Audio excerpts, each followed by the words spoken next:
E a palavra de Deus nos diz: em virtude da fé em seu nome, foi que este, que agora vedes, se levantou.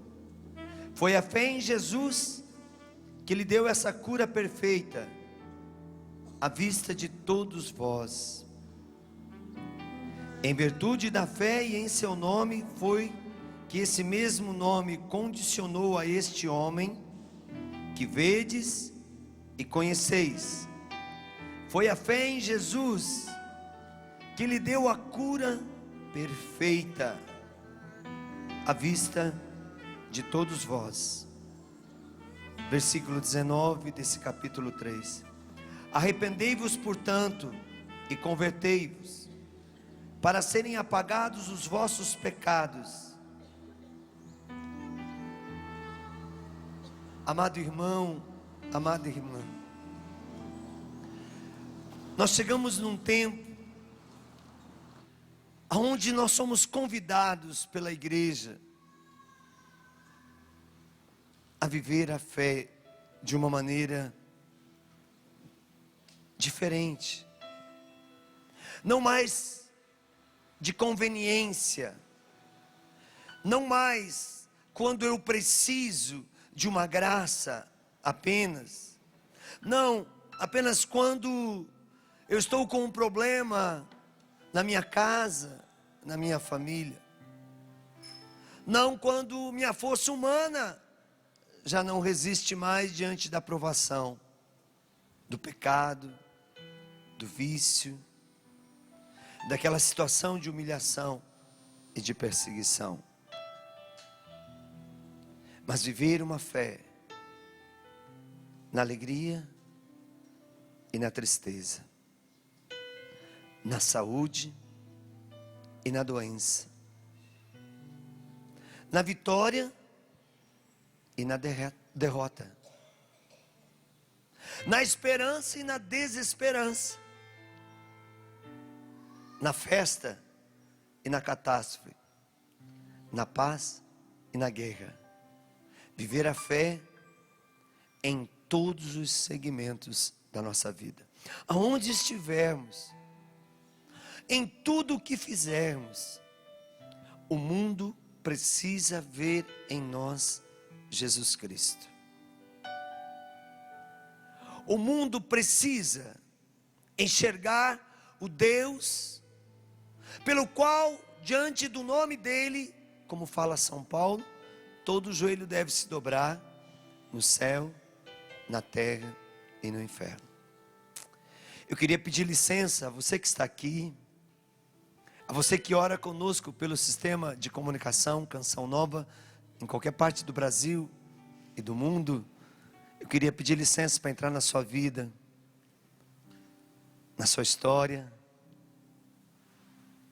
nesta sua necessidade, nesta manhã. Não em meu nome, mas em nome de Jesus. E eu não quero tirar a tua esperança, mas eu não tenho nada para te oferecer que é meu.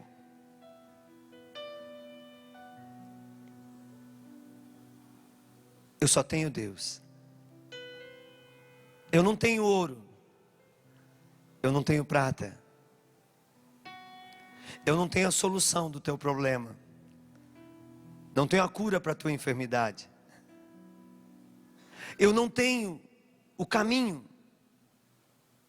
a resposta que você está buscando,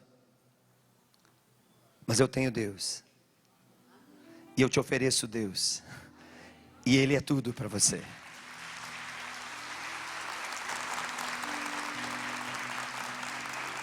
Ele é tudo para a sua vida. E como nos ensina a beata Helena Guerra, que está conosco, sem Ele nós não podemos fazer nada de bom. Sem Ele nós não alcançaremos nada. E se fizermos algo, por mais que aos olhos do mundo seja uma grande obra,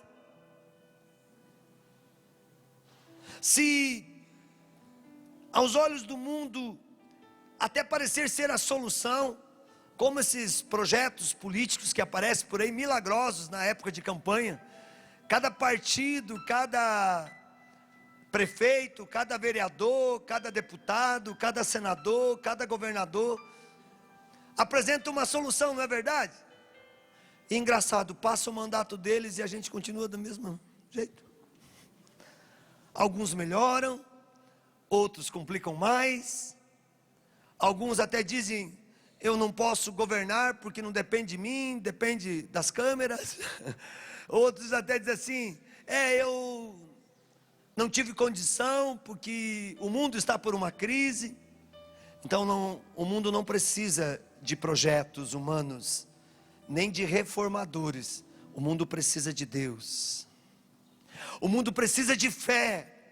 O mundo precisa voltar a acreditar em Deus, a exemplo dos primeiros cristãos, ao ponto de falar aquilo que eles falavam quando caminhavam, quando chegavam nas comunidades, nas aldeias, na sinagoga, na casa das famílias.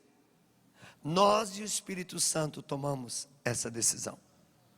Nesse texto que ouvimos do Atos dos Apóstolos, capítulo 3, onde proclamamos o versículo 16 e 19, mas se nós olharmos todo esse capítulo, nós vamos perceber que Pedro e João estavam chegando ao templo Formosa, e ali havia um coxo que a vida toda dele, ele nasceu daquele jeito, e a vida toda dele, ele estava pedindo esmola, e o povo achava que dando aquela esmola resolvia o problema do coxo, mas ele continuava coxo.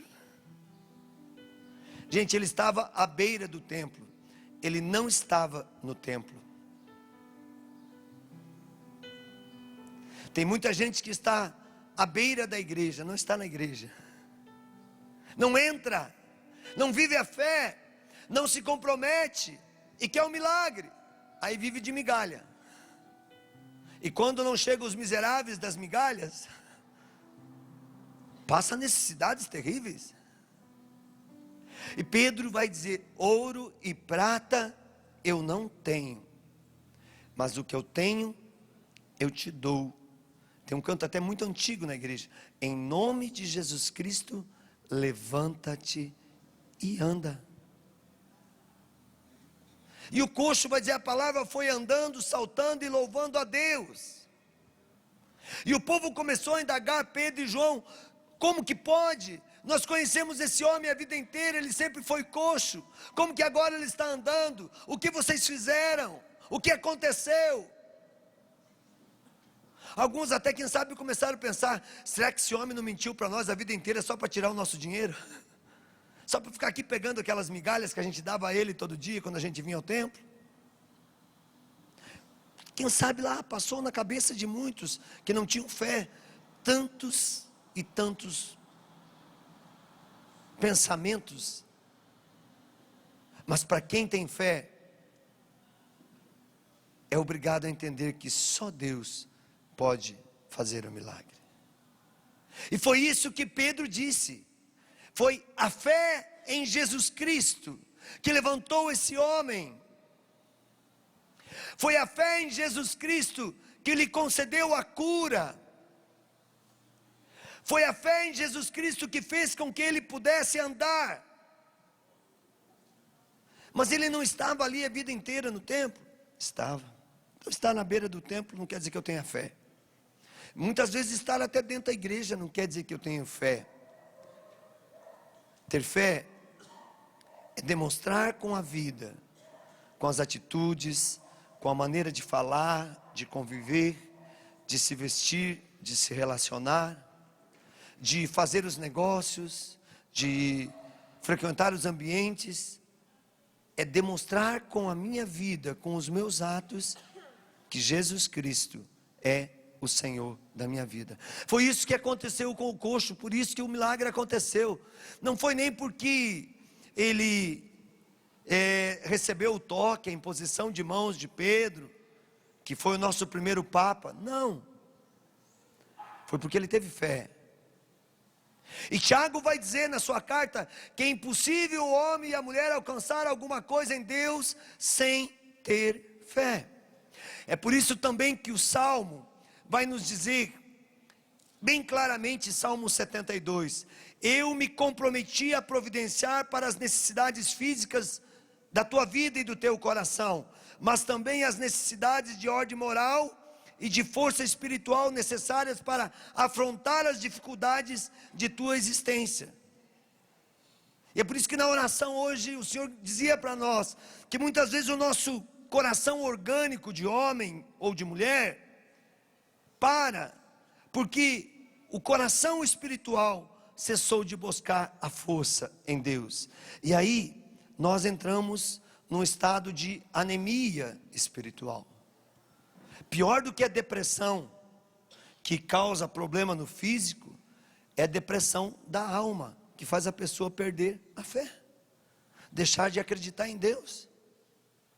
E hoje em dia, o mundo, nesse processo de arrumar solução, como dizia o Padre Roger ontem à noite, na missa do Clube do Ouvinte, nesse processo da New Age, da nova era, que tudo é possível. Você pode ser católico, você pode participar de seitas ocultas, você pode ser católico, você pode participar de satanismo, você pode ser católico, você pode participar de negócios ilícitos, você pode ser católico, você pode... O importante é você viver o momento.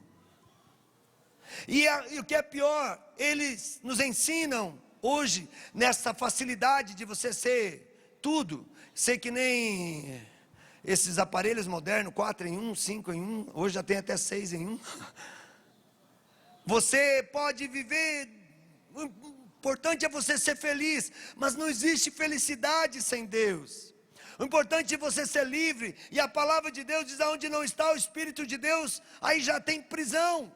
Aí já não tem mais liberdade, mas aonde está o Espírito de Deus, aí está a liberdade. Olha o ato de Paulo e Silas no calabouço, eles começaram a cantar hinos, deixaram o Espírito como nós nessa manhã cantar nele, isso é fé.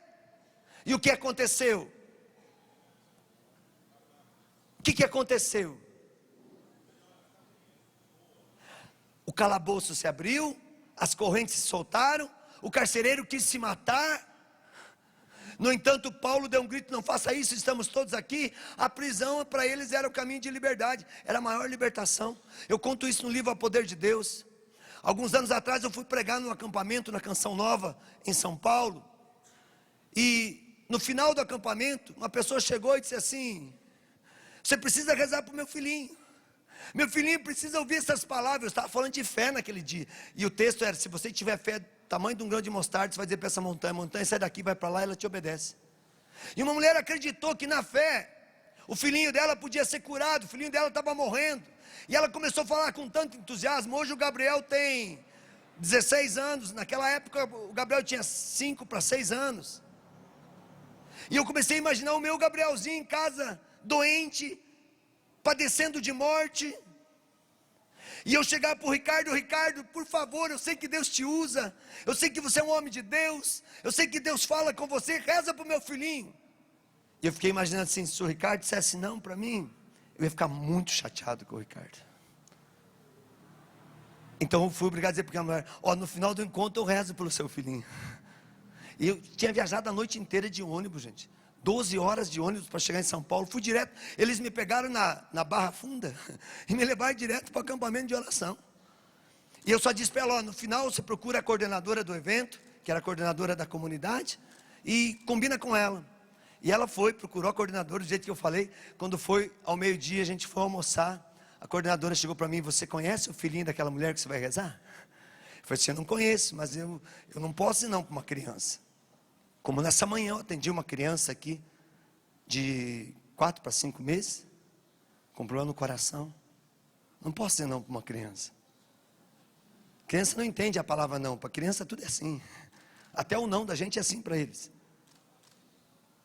E eu falei, eu disse sim, eu estou cansado, mas eu vou. E ela disse para mim, não é uma criança. O filho dessa mulher está condenado a mais de 120 anos de prisão.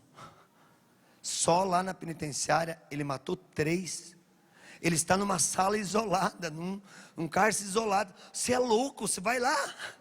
A gente reza, mas a gente reza de longe, a gente atende ela a semana toda. Quando canta em missa aqui na comunidade, a gente sempre atende ela. A gente já foi lá, mas a gente não pode entrar, porque ele vive numa ala isolada. E eu falei, e agora? Graça, ajuda eu a rezar aí, para que essa mulher desista, vai embora mais cedo e esquece de mim. Quando foi no final do encontro, na parte da tarde eu tinha falado do poder da palavra. Olha o que é fé, uma palavra dada tem que ser cumprida. Quantas palavras você deu para Deus até hoje e você deixou de cumprir? E Deus está no irmão, e eu tinha dado a palavra que eu ia atender aquela mulher. Quando foi no final da missa, ela sentou do meu lado, logo depois da comunhão, e falou assim, pregador, que bonito que você pregou hoje. Palavra dada, palavra a ser cumprida. E eu falei, a mulher podia ter lembrado de qualquer coisa, menos disso. Eu até pensei que não era de Deus aquilo. Porque a primeira coisa que uma pessoa que não tem fé, na hora que ele tem que enfrentar a cruz, pensa, é que aquilo não é de Deus, que a cruz não é de Deus. Isso é falta de fé. Quem que diz que o sofrimento não é de Deus?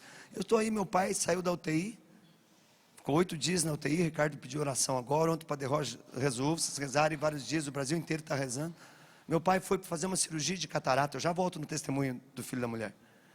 E o médico olhou nessas luzinhas modernas que tem, no olho dele, olha, seu Ivo, não dá para fazer a cirurgia de catarata, que o senhor precisa fazer uma esteira primeiro. E ele foi fazer a tal da esteira. Ele deu 2 passos na esteira, o médico mandou ele fazer cateterismo. Ele foi para o cateterismo e ficou internado no hospital 8 dias, para tentar encontrar um meio de fazer a cirurgia. Ele fez 2 safenas, ele entupiu a única veia do coração que não podia entupir, que é a que fornece o sangue que entra pela lateral esquerda do coração, e depois vai para o organismo todo, é que alimenta o coração. Ele entupiu 70% dessa veia. Aí foi para a cirurgia, quando fez a cirurgia, fez 2 safenas, o médico descobriu que a coronária dele, a que alimenta aquele coroa de vez do coração, estava rígida como uma casca de uva, e se ela trincasse ia para o cérebro, pronto, morria. 24 horas, é muito delicado depois da cirurgia. Meu pai ficou, geralmente uma pessoa que faz cirurgia do coração fica 2 dias na UTI, ele ficou 8. Está no hospital até agora, sai da UTI 2 dias, vai para casa, ele já está 1 semana praticamente no quarto do hospital, inchadinho, mas eu digo que ele está cheio do Espírito Santo. Eu nunca vi meu pai juntar as mãozinhas e dar bênção. O bispo foi visitar ele no quarto e orar por ele, ele juntou as 2 mãozinhas, benção seu bispo. 47 anos, nunca tinha ouvido meu pai falar assim, eu te amo. As pessoas vão no quarto e meu pai diz, eu te amo. Estão vendo? Cruz não é problema, gente. Cruz é solução. E essa mulher veio, eu falei, não, eu vou, estou cansado, espera terminar a missa já está no fim.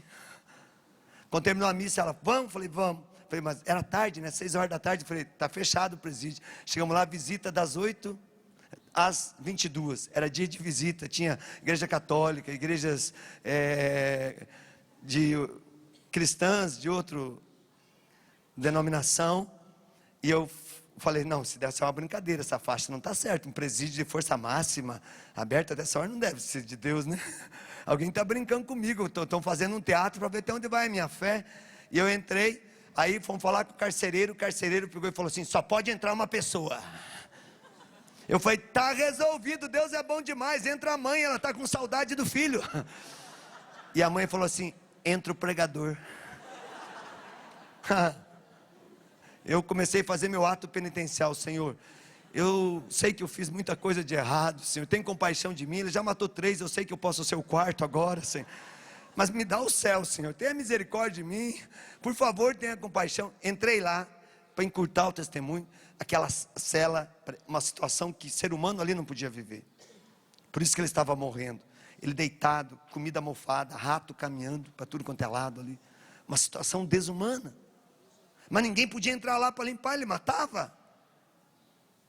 E eu olhei para ele e fui, vovó do avivamento, olha a vovó do avivamento aqui, ó. Eu fui na primeira frase que todo cristão fajuta diz, para você ver livre da responsabilidade, Jesus te ama. Ele não diz eu te amo em nome de Jesus, Jesus te ama, já joga a responsabilidade toda, não estou nem aí com você, né? E quando eu olhei Jesus te ama, ele me olhou só com o canto do olho assim, ó. Eu gelei inteiro. Eu falei: Senhor, essa não deu certo, o que que eu falo? Jesus falou: fala a verdade. Fala a verdade para ele. O que que te trouxe aqui? Eu falei: foi a mãe. Eu comecei a dialogar com Jesus. E ele achou que eu era louco, porque eu fui falando: foi a mãe. Ele foi escutando. E a mãe do lado de fora com o carcereiro. Aí eu falei: olha, meu filho, eu estou aqui cansado, viajei a noite toda, preguei durante o dia, mas a fé da sua mãe, quando ela falou de você, eu comecei a falar a verdade para ele. Eu imaginei uma criança de 5 para 6 anos, eu não imaginei um assassino condenado a 120 anos de prisão, que só que dentro dessa cadeia matou 3 e eu posso ser o 4º hoje. Eu imaginei uma criança, para sua mãe, o amor que ela tem por você é tão grande, que você continua sendo um bebezinho para ela. E ele começou a chorar. E quando ele começou a chorar, porque eu estava falando a verdade liberta. Eu pedi: eu posso orar por você? E ele falou: pode. E eu comecei a orar por ele, meu amado, minha amada. E ele começou a ter convulsão, ele vomitou muito, jogou muita coisa para fora. Vocês não conseguem imaginar, era maçarocas de cabelo, umas coisas esquisitas.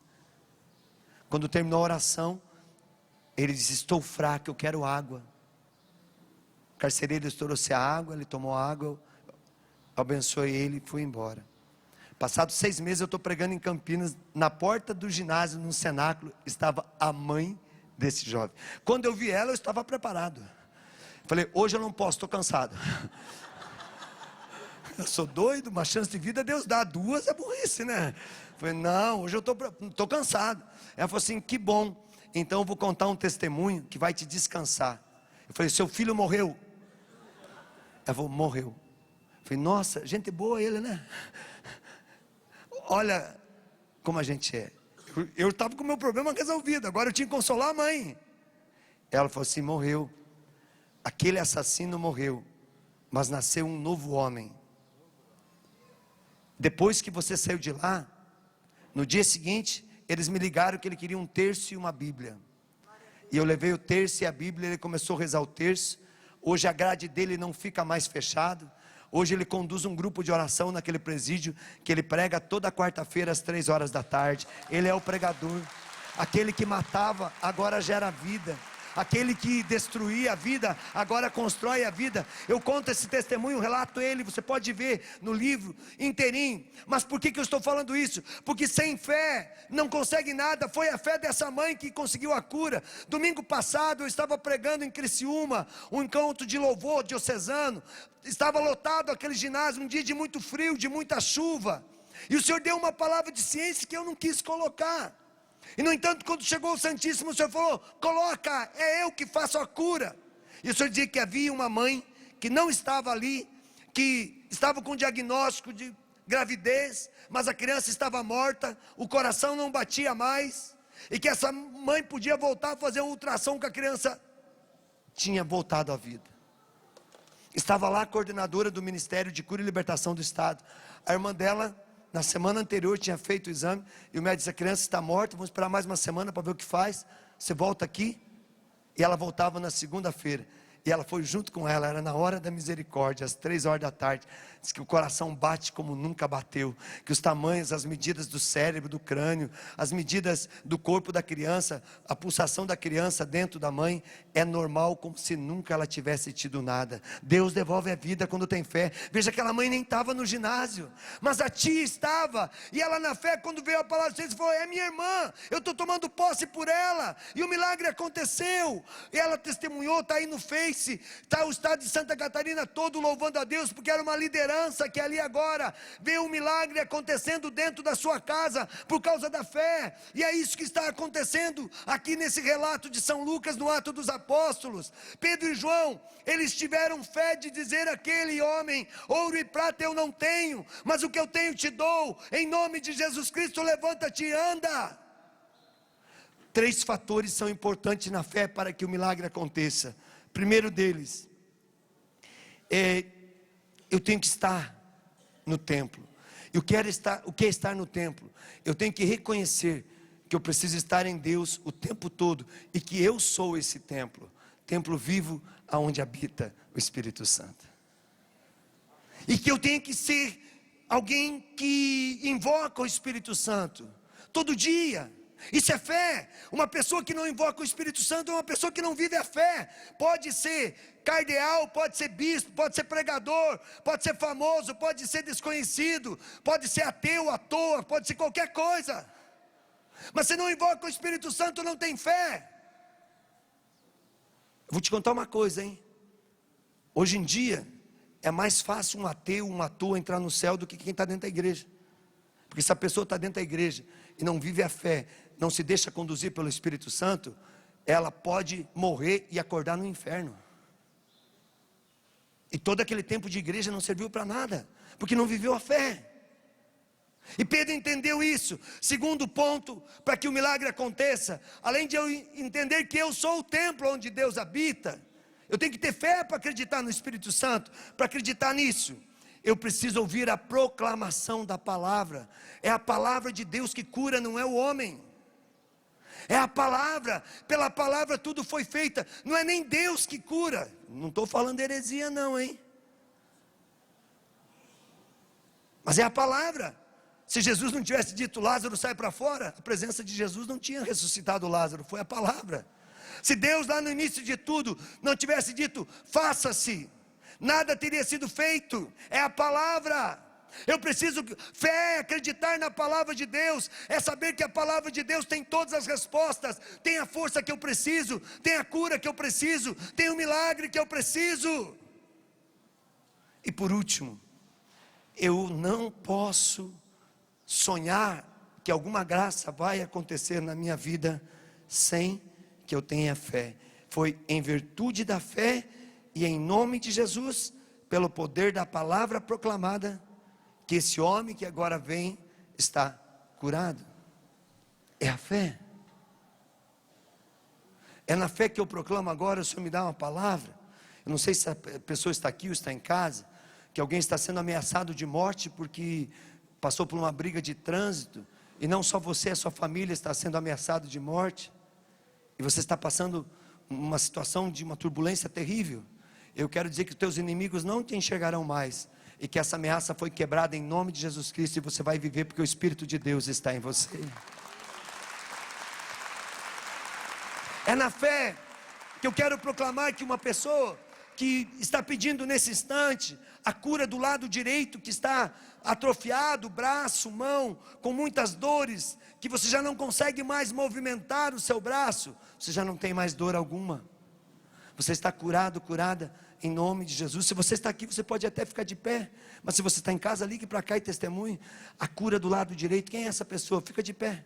Se está aqui, você não tem mais nada, o teu lado direito, o teu braço, a tua mão, a dor desapareceu, você está curado, curada em nome de Jesus. É na fé do poder da palavra que é proclamada, que o milagre acontece. Mas é preciso eu entender que eu sou o templo do Espírito. Eu tenho que todo dia, toda manhã, quando eu me acordo, dizer bom dia Espírito Santo, o que vamos fazer juntos hoje? Alma da minha alma, eu te adoro. Espírito Santo, vida da minha vida, eu te amo. Espírito Santo, meu tudo, eu submeto a minha vida, esse dia, as minhas ações, todo o meu viver a ti. Quero ser fiel a ti na alegria e na tristeza, na saúde e na doença, na vitória e na derrota, amando-te e respeitando-te todos os dias da minha vida. É preciso se comprometer na fé com o Espírito Santo nesse tempo, senão não adianta estar dentro da igreja, porque sem o Espírito Santo não tem senhorio de Jesus Cristo, sem o Espírito Santo não tem manifestação da glória do Pai, porque nesse tempo que vivemos o tempo onde que pelo Espírito o Pai e o Filho se apresentam, como no Antigo Testamento, o Filho e o Espírito Santo se apresentavam pela voz de Deus, Pai, na boca dos profetas. Como no tempo dos primeiros cristãos, a partir do sim de Maria, o Pai e o Espírito Santo se apresentavam aonde Jesus chegava. Quem me vê, vê o Pai. Ninguém vai ao Pai senão por mim. Vou ao Pai, mas não deixarei órfão, deixarei o meu Espírito Santo. Ele falará em vós, Ele vos convencerá do pecado. Ora, chegou o tempo do Espírito, o tempo do avivamento. E nesse tempo de combate com São Miguel Arcanjo, eu preciso entender que é o Espírito Santo que vai dar força para que eu vença todo o mal. Põe a mão no teu coração. Qual é o teu impossível?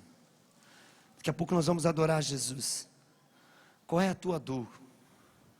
Qual é o teu sofrimento? Aonde está o teu problema? O profeta Isaías, no capítulo 30, versículo 15, diz: a força para simplesmente ficar firme e esperar que a vontade de Deus se realize em tua vida vem da palavra. A força para os cristãos, para os que estão em falta de força, vem pela palavra. A força para os que estão fracos fisicamente, vem pela palavra. Eu te dou tudo que é meu, diz o Senhor. Quando precisas de força, eu te ofereço. Quando precisa de cura, eu te curo. Mas é preciso ter fé. É preciso resistir com força de guerreiro. É preciso dizer, como fala o profeta Daniel: mesmo enfermo, eu sou guerreiro. Isso é fé. Mesmo na provação, na cruz, mesmo na derrota, eu sou vitorioso. Mesmo diante daquilo que não tem resposta humana, eu vou prosseguir. Eu não vou parar. Mesmo quando a medicina já deu o fim da vida, o hálito do Espírito devolve a vida. O coração volta a bater. Tão bonito. Ontem falava com a Cleia, minha esposa, e ela estava no hospital com o pai. Na hora do ângelo, ela rezando o ângelo, e meu pai começou a falar, disse que dormindo, sentado na cadeira. Quem está segurando a minha cabeça? E ficou em silêncio. Daí a pouquinho, abriu o olho, olhou para ela e falou assim: quem estava segurando a minha cabeça? E minha esposa tinha no anjo ali sentido a presença de Nossa Senhora, e que Nossa Senhora estava segurando a cabeça dele. E ela falou assim para ele: foi Maria que segurou a sua cabeça. E ele disse assim: eu sei, eu vi ela. Isso é fé. Uma pessoa de 77 anos não tem por que inventar. Tão lindo. No dia de maior preocupação foi o dia que ele saiu da cirurgia, e ele tinha que aguentar 24 horas, porque era muito delicado. Eu fui na UTI. Não entrei como filho, entrei como profeta. Como filho eu não podia entrar, mas para orar para o meu pai eu podia. Às vezes a gente na fé tem que ser esperto também. E eu falei: eu tenho que ver meu pai. Cheguei na portaria, com meu kit anti-satanás, minha Bíblia, meu texto, meu crucifixo, e falei: eu quero entrar na UTI para orar. E o pessoal falou assim: pode entrar. Eu fui lá e meu pai falou assim: que horas são? Eu falei assim: pai, quase 7 da noite. Eu vim orar pelo Senhor, depois eu vou para a missa louvar a Deus pelo dom da sua vida. E ele falou: como que eu estou? Eu falei: o senhor está bem, o senhor passou por essa. E ele disse para mim assim, com os olhos cheios de lágrimas: eu sei, eu já venci. Deus me falou antes de eu entrar que eu ia vencer, e eu estou aqui. Deus é fiel. Isso é fé. Quem disse que a cruz é problema? É porque não tem fé. Quem diante de uma situação de dor, de enfermidade, às vezes o milagre pelo milagre pode levar a gente para o inferno. O que leva para o céu é a fé. É a cruz. Ela é a salvação. Quem rejeita a cruz, rejeita Cristo. Não há uma cruz sem Cristo, e não há um Cristo sem cruz. Quem quer Jesus, tem que ter cruz. Quem não quer cruz, está dizendo não para Jesus. Não estou dizendo que você tem que ser masoquista, amar o sofrimento também. Não é isso que eu estou falando, não. Mas eu estou dizendo que em tudo, como diz a palavra, Deus tira um grande proveito para o nosso bem. Até nessas tuas lágrimas aí agora, Deus está tirando um grande proveito. O Salmo 26, no versículo 1 vai dizer: se Deus é por mim, a quem eu temerei? Paulo, na carta aos Romanos, capítulo 8, versículo 35 seguinte: nem a tristeza, nem a morte, nem a nudez, nem o desemprego, nem a miséria, nada, nem uma situação poderá nos separar do amor de Deus. Isso é fé. Diga comigo: nada me separará do amor de Deus. Iria labar, iria labar, iria labar,